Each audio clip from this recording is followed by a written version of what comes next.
When many of us think of Apple computers, we think of the iPod Nanos, the iPods, the iShuffles, the iMac computers, the iBook computers, and the iPhone. Little do people know there is a long storied history for Apple computers. Today I'd like to tell you guys a little bit about that history, brief history, not too long, because we all know that's just not interesting, and tell you a little bit about the people who started Apple computers. Little do people know that the two guys that actually made the first Apple computer, who started the company, were college dropouts. Neither of them had a degree. It started in 1976 by Stephen Wozniak and Stephen Jobs. Like I said, neither of them had college diplomas. They both were employees of Hewlett-Packard, who at the time made calculators. The name of the company could have come from several different areas. Stephen Jobs used to work at a friend's orchard picking apples. Also, people think that it may have come from Apple Records, who at the time were the record labels for the Beatles. The first Apple computer was released on April Fool's Day, 1976. It wasn't really going to be for commercial use. It was mainly they were going to release it to their homebrew computer club that they both belonged to in California. A shop owner of a place called the Byte Shop, which was a computer shop in the area, loved the computer and ordered 55 of them.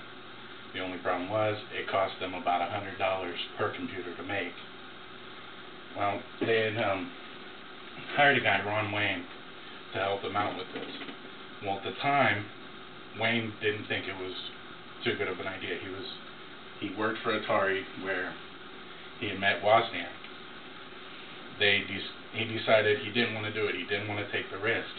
So he left the company in April 12th of that year for $800. He was supposed to get 15% of the profits for the computers. Real smart move on his part, huh? This is all from the AppleMuseum.com website. The good years for Apple Computer. With the release in 1983 of the Lisa and Apple II computers, the Lisa sold for $9,995, and the Apple II sold for just under $2,000. At this point in time, Apple Computers was becoming one of the fastest growing companies, not just computer companies, but companies, period, in the U.S. At that time, they decided to hire John Sculley, who was the former president and CEO of Pepsi Company, and so he became the president and CEO of Apple. By 1984, the Macintosh computer was released. This computer was one of the easiest ones to use and was a great success because it was an all-in-one computer. It had the monitor, the drives, and the keyboard put together. People loved it. They enjoyed it. Bought a bunch of them. Unfortunately, after 1983, with the introduction of John Sculley into the company, things started to get a little bit bad. In 1985, Steve Wozniak, the actual person who mainly thought up the Apple I computer, decided to leave. He had had enough of the business and didn't want to be in there any longer. This time, there was some infighting between Stephen Jobs and Ron Sculley, who were in the company. They decided they were trying to kind of put certain people in the company against each other. And unfortunately for Jobs, this backfired on him. Everybody sided with Sculley. So in 1985, Steve Jobs leaves Apple Computers and decides to start Next, which was another computer company.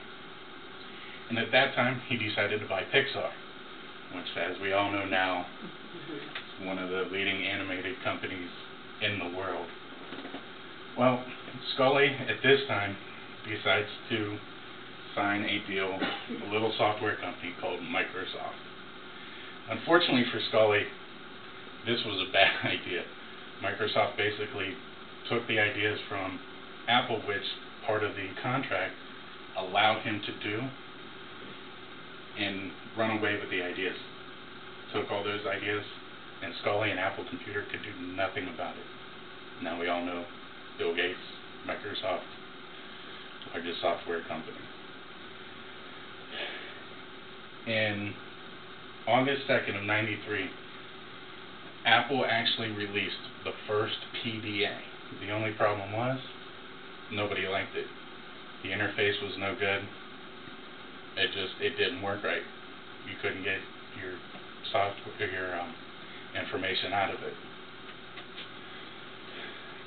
Luckily, in the mid-90s, things start to get better for Apple Computer. Steve Jobs returns to Apple Computers after John Scully has left. Apple Computer actually bought up Next from Jobs, so he basically was bought out by his own company. Jobs becomes the, as they say, de facto head of Apple Computers after the, at that time, President and CEO Gil Amelio, excuse if I butchered that one, left the company. In the late 90s, as we all know, Apple releases the iBook, the iMac, and once again, they begin to become a great company. I guess Steve Jobs knows what he's doing in that. Since 2000, they've also released the iPod, the iPhone, the iPod Nano. They started iTunes. So things have gone great for the company so far. That's the end of the presentation. In review, Apple is actually the longest running computer company in the world. They started in 1976 and they're still going today. Hewlett-Packard was actually a calculator manufacturer. They didn't get into computers until late. They actually turned down Wozniak's idea for the Apple computer. Once again, hindsight's 20/20. They would have really thought about it. I hope when you guys think about all the stuff Apple's have done, the Apple's computer company has done, that you realize that they've been around for forever, basically, since the beginning of the computers, and that it's not just a fly-by-night company. Any questions?